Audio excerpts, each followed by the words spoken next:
વિદ્યાર્થી મિત્રો નમસ્કાર। શ્રી એસએન વિદ્યાલય દ્વારા સંચાલિત ઈ લર્નિંગ પ્રોગ્રામમાં હું આપ સૌ વિદ્યાર્થી મિત્રોનું ફરી પાછું હાર્દિક સ્વાગત કરું છું। ધોરણ 6 વિષય ગણિત ચેપ્ટર નંબર 8 દશાંશ સંખ્યાઓ। એવા વિદ્યાર્થીઓ આપણે છેલ્લા લેક્ચરની અંદર સ્વાધ્યાય 8.1 નો દાખલા નંબર 1, 2, 3 અને 4 ચાર દાખલા સુધી જોઈ ગયા હતા। એમાં થોડા ઘણા દાખલા મેં તમને આપ્યા હતા જે પ્રેક્ટિસ કરવા માટે ગણો તો પણ ભલે અને SW તરીકે ગણો તો પણ ભલે। આપ્યા એટલા માટે કે તમને પ્રેક્ટિસ થાય અને ખબર પડે। હવે શરૂઆત કરવાની છે એના આગળના પ્રશ્નની દાખલા નંબર 5 ની।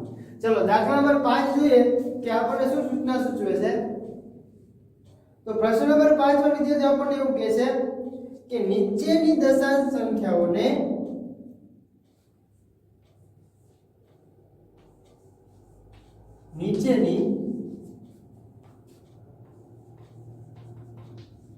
દશાંશ સંખ્યાઓને અપૂર્ણાંક સ્વરૂપમાં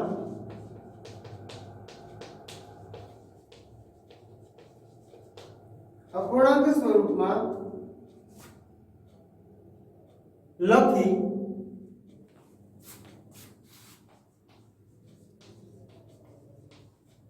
સરળ સ્વરૂપમાં ફેરવો। એની અંદર આપણને પહેલો પ્રશ્ન આપ્યો છે 0.6, બીજો પ્રશ્ન કંઈક આવો છે 2.5, ત્રીજો પ્રશ્ન એવો કંઈક છે 1.0, ડી 3.8, ઈ આપેલો છે 13.7,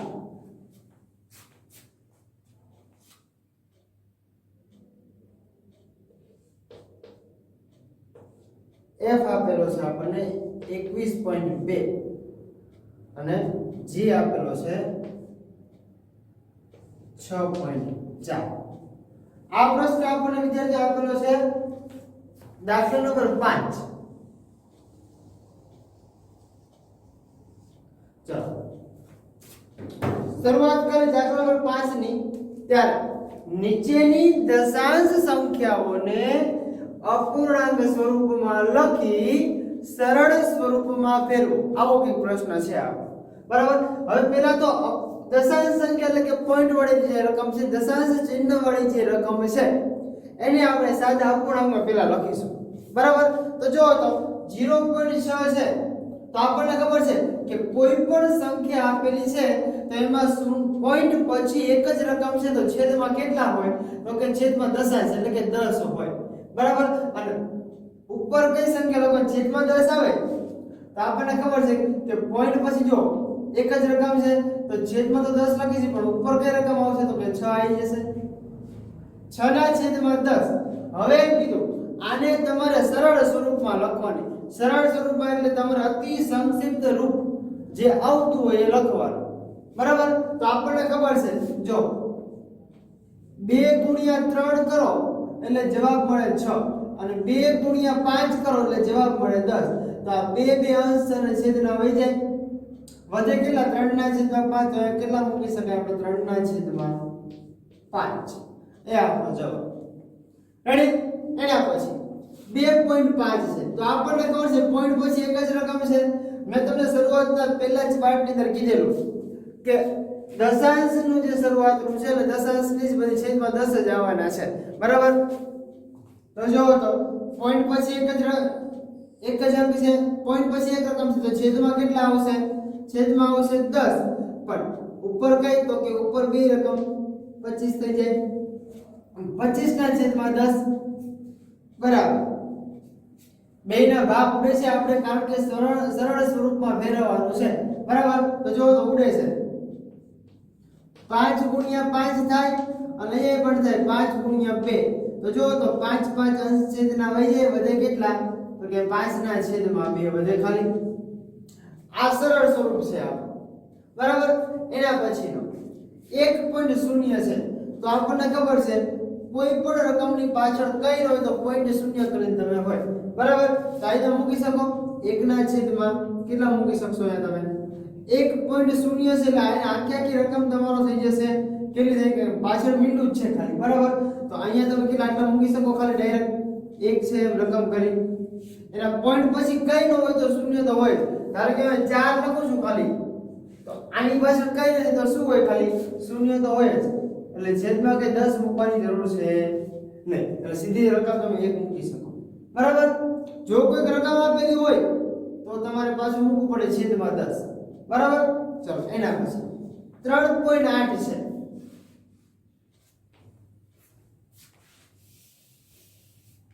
ચલો 3.8 આપેલો છે તો 3.8 નું શું થશે તો કે 38 ના છેદમાં થઈ જશે કેટલા 10 હવે જો તો ભાગ ઉડે છે ભાગ ઉડતા હોય તો ઉડાડવાના ન ઉડતા હોય તો નહીં ઉડાડવાના બરાબર તો જો તો ઉડે છે મને ખબર છે કે 19 ગુણ્યા 2 કરો એટલે 19 * 38 થાય અને અહીંયા 5 ગુણ્યા 2 કરો એટલે 10 થાય જો આની માટે પાછા ઘડી આવડવા જરૂરી છે 1 થી 20 સુધી તો કમ્પલસરી તમને આવડવા જ જોઈએ બરાબર ચલો આ 2 અને 2 વહી ગયા વધ્યા કેટલા તો 19 ના છેદમાં 5 હવે ભાગ નથી ઉડતા તો એમને મૂકી દઈશ બરાબર હવે જો તો એના પછી 13.7 તમને આપો તો 13.7 માં તો કે 137 પોઈન્ટ પછી એક જ રકમ હતી એટલે છેદમાં મૂકી દેવાના 10 આના ભાગ ઉડે છે ઉડાડવાના તો જો તો મને આમાં કે ભાગ ઉડે એવું દેખાતું નથી બરાબર આના કોઈ ડબલ ભાગ પડે નહીં આના પડે તો આનો નથી પડતો અંશ અને છેદમાં એકે રકમ ઉડતી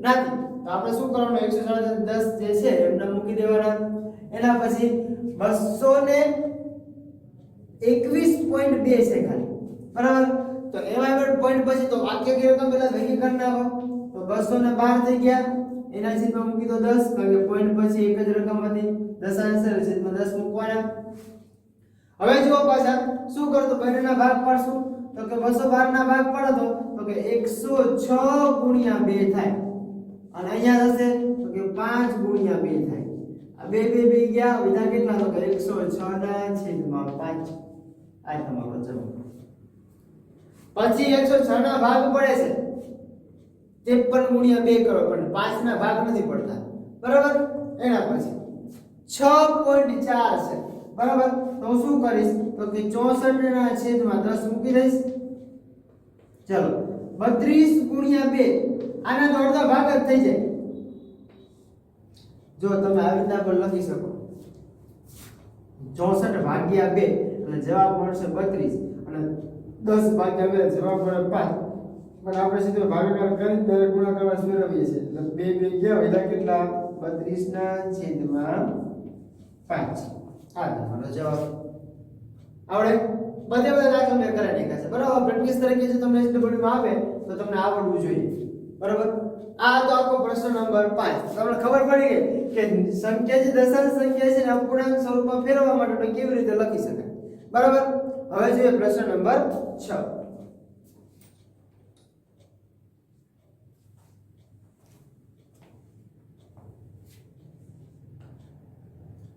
દશાંશનો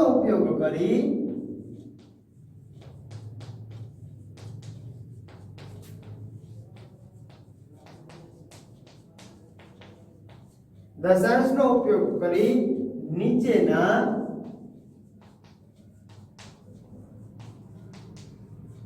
દરેકને સેમીમાં ફેરવો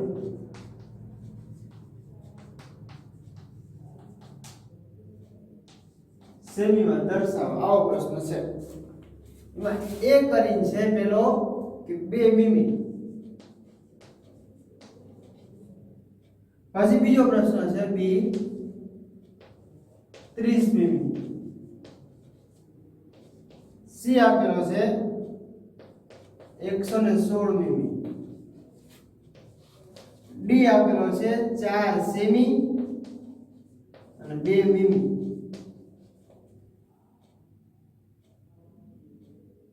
ઈ આપેલો છે 162 મીમી અને એફ આપેલો છે 83 મીમી આની માટે તમને આપણને એમ કીધું કે દશાંશનો ઉપયોગ કરી નીચેના દરેકને સેમીમાં ફેરવો અને આપણને માપ આપેલું છે મિમીમાં, બરાબર? તો વિદ્યાર્થીઓ, મિમીમાં માપ જ્યારે તમને આપેલું હોય ત્યારે તમને એટલી માહિતી મળેલી હોવી જોઈએ કે કેટલા સેમી બરાબર કેટલા મિમી થાય અને કેટલા મિમી બરાબર કેટલા સેમી થાય. તો ફરી પાછું યાદ દેવડાવી દઉં કે 1 સેમી બરાબર, યાદ રાખજો, નો ખબર પડતી હોય તો એક બાજુ તમારી નોટબુકમાં નોંધવાનું છે, બરાબર? 1 સેમી બરાબર 10 મિમી થાય, બરાબર? અને 10 મિમી બરાબર 1 સેમી થાય. લો, આ બે વસ્તુ તમે ઉલટ સુલટ ગમે તે રીતે યાદ રાખી શકો. 1 સેમી બરાબર 10 મિમી અથવા તો 10 મિમી બરાબર 1 સેમી. એમાં જ આપણો પહેલો પ્રશ્ન છે 2 મિમી. કોઈ પણ મિમીમાં માપ આપેલું છે ને એને જો તમને સેમીમાં દર્શાવવાનું કીધું હોય તો તમારે એટલું જ યાદ રાખવાનું કે છેદમાં તમારે કેટલા મૂકવાના, તો કે છેદમાં તમારે 2 મૂકવાના. સેમીમાં માટે તો ખબર છે કે પૂરેપૂરું માપ થાય છે 2 મિમી, પણ સેમીમાં ફેરવવા માટે છેદમાં 10 મૂકવા પડશે. હવે જોવાનું એ છે કે સેમીમાં ફેરવવું છે, છેદમાં 10 છે, તો આપણે શું કરશું? તો કે હવે એને આપણે મૂકશું કે છેદમાં જે રકમ છે એક શૂન્ય છે, એક જ શૂન્ય છે, 10 છે.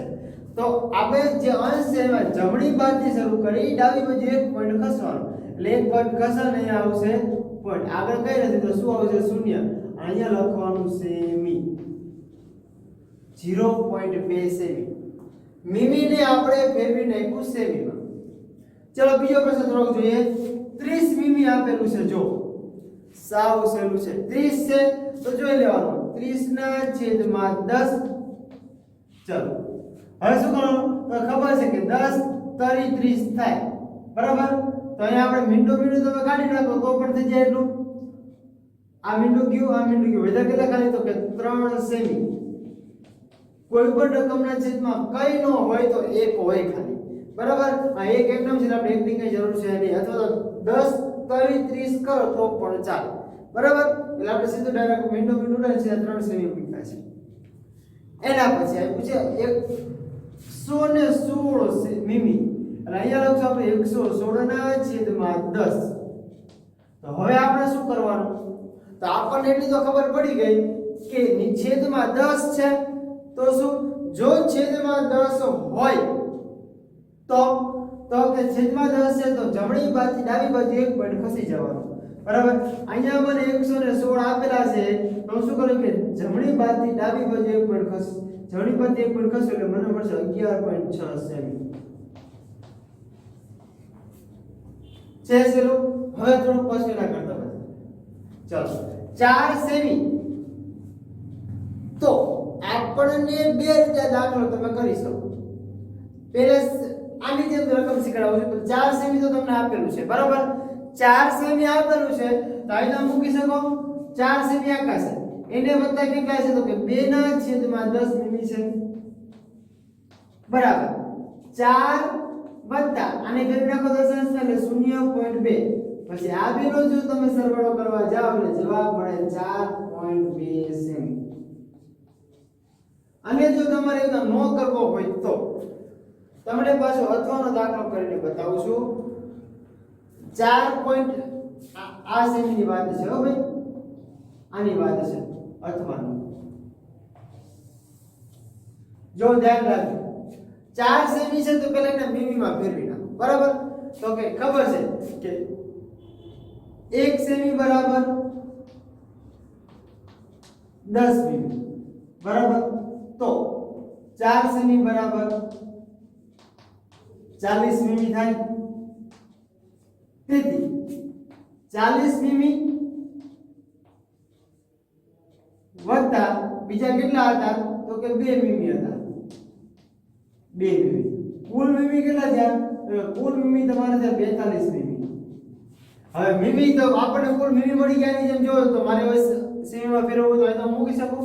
તેથી 42 ના છેદમાં 10 બરાબર 4.2 સેમી. જો તો બે જવાબ ઇક્વલ તમને મળે છે અહીંયા આ જવાબ જોઈ લો અને આ જવાબ જોઈ લો બે જવાબ તમને સરખા મળી ગયા અથવાની વાત છે અહીંયા એટલે તમે ધ્યાન રાખજો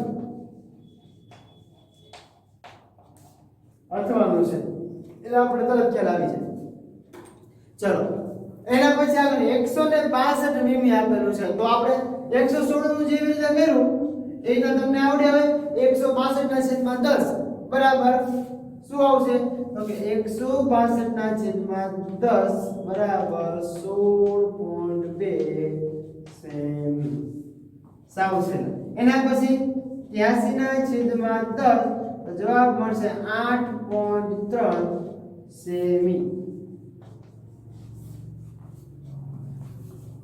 કમ્પ્લીટ આટલું તમને ફરી આવડી જ જાય મા બાપને એટલે આ મા બાપને ખાસ ખબર હોવી જોઈએ આ બે માં આયલા લખો તો પણ ચાલે આયલા લખો તો પણ ચાલે બે માં તમને ખબર હોવી જોઈએ બરાબર આ માપની જો તમને ખબર પડી જાય તો તરત તમને ખ્યાલ આવી જાય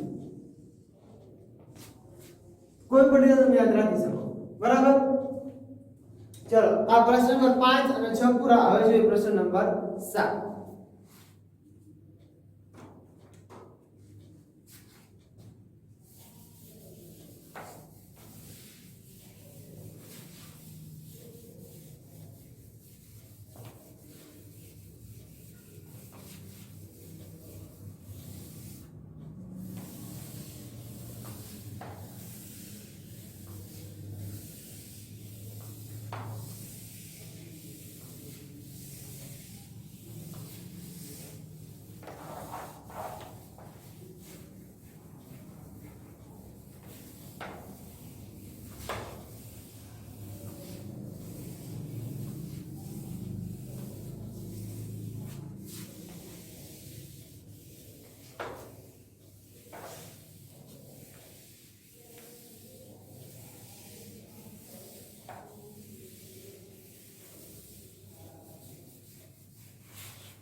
જો વિદ્યાર્થી પ્રશ્ન નંબર 7 જે તમને આપેલો છે એમાં લગભગ સંખ્યા રેખાને આધારે તમને થોડી ઘણી માહિતી આપેલી છે તમને સંખ્યા રેખા દ્વારા દર્શાવવાનું કીધું છે જો તો તમને એટલી તો ખબર હોવી જોઈએ કે સંખ્યા રેખામાં કેટલા કેટલા પોઈન્ટ પહેલા આપણે જોતા જઈએ પછી તમને સમજાવતો જો પ્રશ્ન નંબર 7 સંખ્યા રેખા પર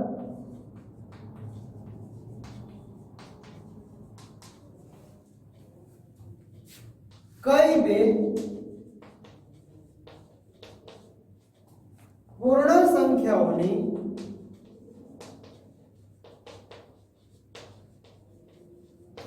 વચ્ચે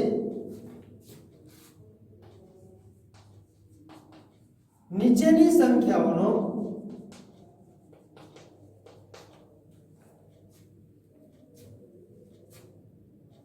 સમાવેશ થશે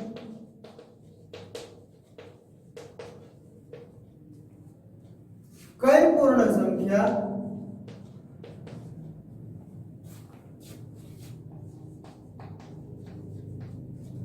આપેલ દશાંશ સંખ્યાની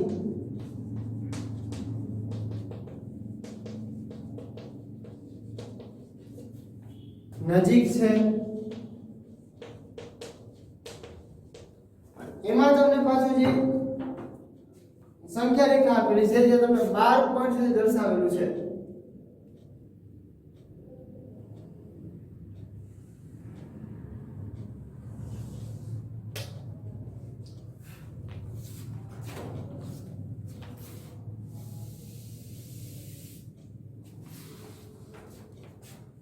शून्य 1 2 3 4 5 6 7 8 9 10 11 અને 12 ત્યાં સુધી આપેલું છે અને પહેલો પ્રશ્ન તમને એવો કંઈક આપેલો છે એ કરી 0.8. હવે જો આપણને ખબર છે પોઈન્ટ પહેલા જે રકમ વિદ્યાર્થીઓ આપેલું ને આપણી માટે રકમ પૂરેપૂરી હોય બરાબર. તો અહીંયા તો પોઈન્ટ પહેલા તો 0 આપેલા તો 0 આપણી માટે પૂરા અને 0.8 તો આપણે દરેક જાણીએ છીએ કે કોઈ પણ 2 સેમી એટલે 0 થી 1 એટલે 1 સેમી નું માપ થયું તો આપણે ખબર છે આની વચ્ચે 10 લીટા હોય 1 2 3 4 પાછળનો થોડો મોટો હોય છે 6 7 8 9 અને 10 તો 0 પોઈન્ટ થી શરૂઆત કરો 0.1 0.2 0.3 0.4 0.5 0.6 0.7 0.8 0.9 0.10 એટલે કે 1 બરાબર. તો આપણને ખબર છે કે 1 સેમી બરાબર 10 મીમી આ મીમી નું માપ થઈ ગયું. તો 0.8 જે છે કોની વચ્ચે આવે તો લખી શકાય 0.8 એ 0 અને 1 ની વચ્ચે છે બરાબર. પણ કોની નજીક છે કઈ સંખ્યાની નજીક તો લખી શકાય કે 0.8 એ 1 ની નજીક છે. તમને બધાને તરત ખબર પડી જાય કે કઈ સંખ્યા કોની નજીક છે એટલે તરત ખ્યાલ આવી જાય. ચલો b એક છે એની સાથે b પણ તમને બતાવી દઉં b માં શું કહે છે. b માં આપેલું છે 5.1 તો જો તો 5.1 જે છે તો 5 પૂરેપૂરા છે 5.1 તો 5.1 પછી ચાલુ થાય 2 3 4 5 6 7 8 9 10 તો 5.1 તો લખી શકાય કે 5.1 એ કઈ સંખ્યાની વચ્ચે છે તો કે 5 અને 6 ની વચ્ચે છે તો લખી શકાય 5 અને 6 ની વચ્ચે છે. બીજો પ્રશ્ન લખી શકાય કે 5.1 એ 5 ની નજીક છે 5 ની નજીક છે. જો આવડે પછી આનો જેવું બીજો હોય સેમ ટુ સેમ પ્રશ્નના આધારે છે બરાબર. એટલે એના પછીના પ્રશ્નો કેટલા છે તમને કહી દઉં. એના પછીના પ્રશ્નો C D E અને F છે. બીજા 4 પ્રશ્નોની જેવા છે જે તમને આવડશે આના આધારે જ લખવાનું છે બરાબર. હવે જોઈએ પ્રશ્ન નંબર 8. નીચેની સંખ્યાઓને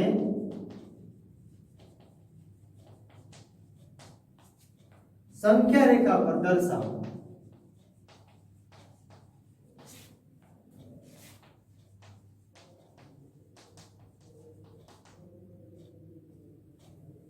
પહેલો પ્રશ્ન આપેલો છે 0.2 અને બીજો આપેલો છે 1.9.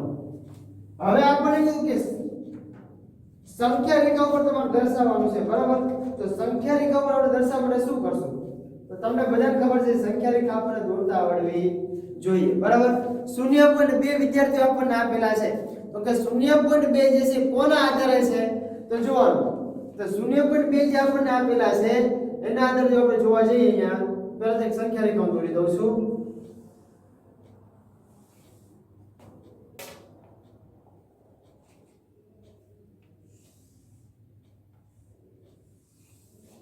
આપણને આગળના પ્રશ્નમાં જે શીખવાનું તેમ કે કઈ બે સંખ્યા વચ્ચે આવશે પહેલા તો આપણે નક્કી કરી લેવાનું બરાબર. તો મને અહીંયા ખબર છે કે 0.2 છે ને 0 અને 1 ની વચ્ચે કારણ કે 0 થી શરૂઆત થાય છે જો બરાબર. એટલે અહીંયા હું 0 લખી નાખીશ અને અહીંયા લખી નાખીશ 1 એ બે ની વચ્ચે જ આવવાનું છે બરાબર.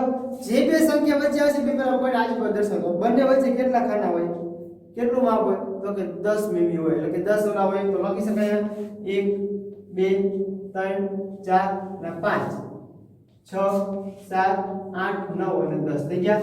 હવે લખી શકાય 0.1 0.2 0.3 0.4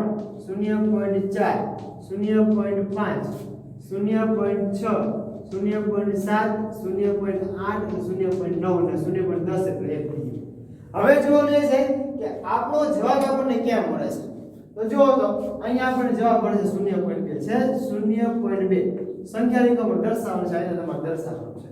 આ બધા પોઈન્ટ તમે નહીં લખો વચમાં તો ચાલશે પણ ખબર પડી જાય 0.1 નો લીટો છે 0.2 નો લીટો છે 0.3 નો 0.4 નો એવી રીતે ચલો હવે જોઈએ 1.9 કઈ બે સંખ્યા વચ્ચે છે તો જોઈએ 1 અને પાછળની સંખ્યા 0.9 છે એટલે સંખ્યા મળશે 1 વચ્ચે અને 2 વચ્ચે તો હું લીટા કરી નાખું છું 1 2 3 4 5 6 7 8 અને 9 હવે જો 1.9 છે એટલે 1.1 1.2 1.3 1.4 1.5 1.6 1.7 1.8 ને 1.9 અહીંયા છે આપણો લીટો આ રીતે દર્શાવો તો પણ ચાલે આ રીતે દર્શાવો તો પણ ચાલે બંને દાખલા અલગ અલગ રીતે મેં તમને દર્શાવી દીધી બંને રીતે ચાલે બરાબર ચલો હવે જોઈએ પ્રશ્ન નંબર આગળનો પ્રશ્ન નંબર આવશે 9 પ્રશ્ન નંબર 9 માં આપણને શું કહે છે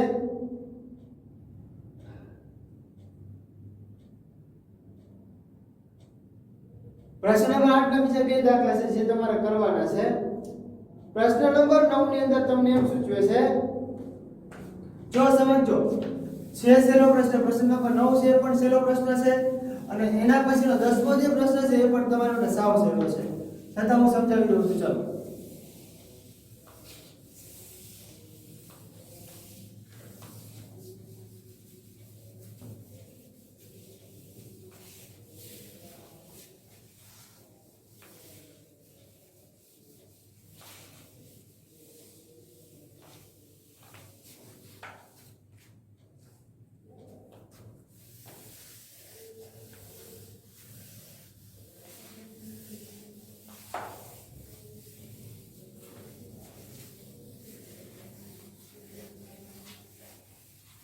चलो प्रश्न नंबर 9 શું કે પ્રશ્ન નંબર 9 આપેલ સંખ્યા રેખા ઉપર આપેલ સંખ્યા રેખા ઉપર બિંદુઓ A B C D માટે દશાંશ સંખ્યા લખો અને તમને નીચે પોઈન્ટ આપેલા છે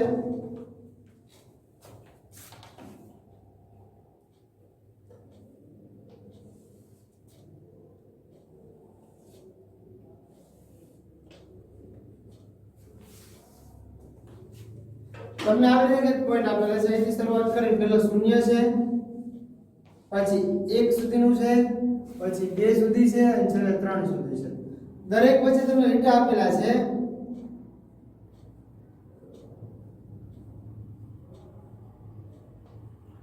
અહીંયા આપેલો છે A આ રીતે આપેલું છે પછી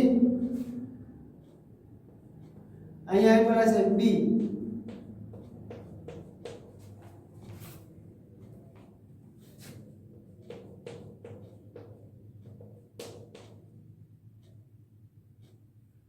અહીંયા આપેલી છે C અને અહીંયા આપેલી છે D આ રીતે તમને પોઈન્ટ આપેલા છે જો અને 4 પોઈન્ટ તમને દર્શાવવાના કીધા કયા કયા તો કે પહેલો પોઈન્ટ છે તમારી માટે A પછી B પછી C અને પછી D આગળની સંખ્યા રેખા તમે વ્યવસ્થિત સમજ્યા હોય તો આમાં તમને વાંધો આવે નહીં શું કામ તો આપણને ખબર પડી જાય કે D પહેલો પ્રશ્ન છે 0.1 0.2 0.3 4 5 6 7 અને 8 ઉપર અહીંયા છે 0.8 એ બરાબર કેટલા આવશે તો કે 0.8 B 1.1 1.2 1.3 અહીંયા આવશે 1.3 અને B માં આવશે 1.3 4 5 6 7 8 9 અને 2 2.1 2.2 એટલે C માં આવશે 2.2 અને છેલ્લે જોવો તો D માં આવશે 2.9 તરત તમને ખ્યાલ મળી જાય આ જવાબ તમારો આટલું જ ખાલી સમજવું બરાબર એનાથી છેલ્લો પ્રશ્ન નંબર 10 શું કહે છે જો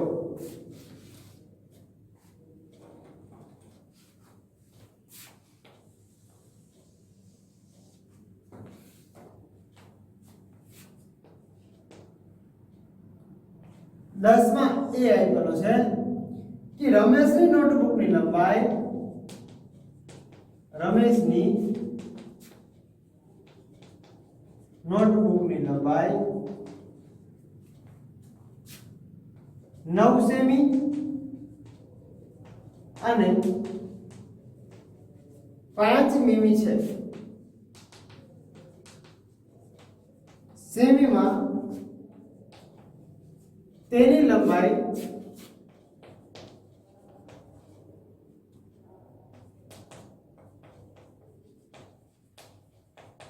કેટલી થશે? એના જેવો જો પ્રશ્ન નંબર બી આપેલો છે, ચણાના નાના છોડની લંબાઈ, ચણાના નાના છોડની લંબાઈ 65 મીમી છે. તેની લંબાઈ સેમીમાં દર્શાવો. બે પ્રશ્નો આપેલા છે વિદ્યાર્થીઓ. તો આપણને ખબર છે સેમીમાં દર્શાવવા માટે આપણે શું કરવું પડે? તો છેદમાં 10 પણ કઈ રકમના છેદમાં તમે 10 મૂકો ત્યારે તમને ખબર પડે. તો શરૂઆત કરીએ. લંબાઈ કેટલી છે? તો કે 9 સેમી. 9 સેમી અને 5 મીમી છે. તો 9 સેમી આપણને ખબર પડે 9 સેમી આખા વત્તા 5 ના છેદમાં 10 આટલી આપણને ખબર પડી જાય. પછી લખવું હોય તો કે 9 વત્તા 0.5 લખી શકો. સેમીમાં ફેરવવા માટે પાછો બેનો સરવાળો કરો, કેટલું થાય? 9.5 સેમી. કોની લંબાઈ? તો કે નોટબુકની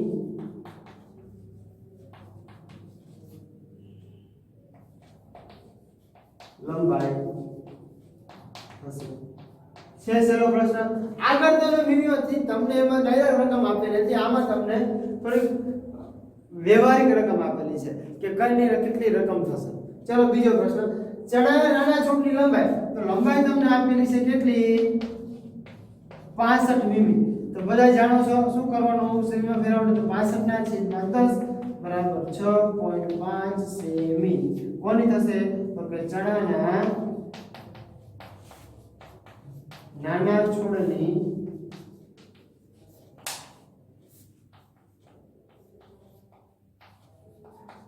લંબાઈ કેટલી થશે? તો કે 6.5 સેમી જે નાના છોડની લંબાઈ થશે. જો વિદ્યાર્થી અહીંયા પ્રશ્ન નંબર 10 ના એબી પૂરા કરતા સાથે સ્વાધ્યાય 8.1 પણ પૂરું. હવે જે આપણે આગળનું જે જોવાનું છે આપણે નેક્સ્ટ લેક્ચરમાં જોશું. Thank you.